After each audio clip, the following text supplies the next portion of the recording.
Bonjour tout le monde. Donc aujourd'hui, je vous présente selon moi les trois meilleurs exercices pour la préparation physique pour le softball. Donc on va commencer avec les trois premiers exercices de musculation. Le squat, je pense que c'est l'un des meilleurs exercices pour travailler la force au niveau du bas de corps. Lorsque vous êtes capable de faire de soulever deux fois votre poids corporel sur le squat, les fentes arrière sont selon moi une excellente option qui est un petit peu plus spécifique. On travaille à une jambe.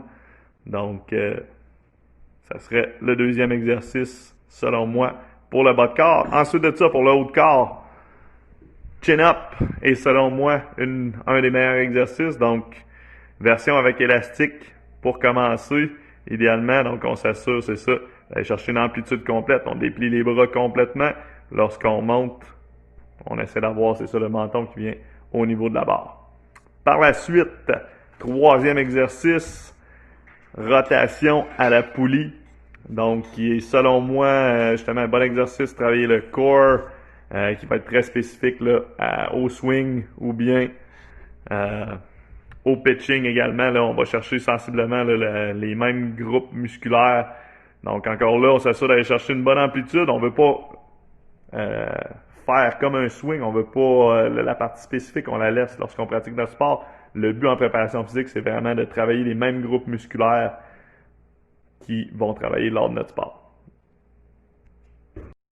Bonjour tout le monde. Donc aujourd'hui, c'est ça, je vous montre la version 3 meilleurs exercices préparation physique pour le softball si vous n'avez pas beaucoup de matériel, donc poids libre et élastique. Donc premier exercice, gobelet squat. Donc on tient le dumbbell là, avec les deux mains. Les principes de base s'appliquent quand même pour le squat.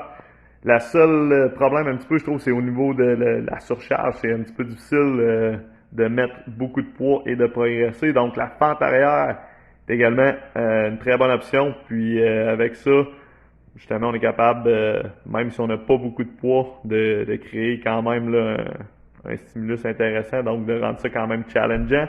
Ensuite de ça, pour le haut de corps, je vais y aller avec les push-ups.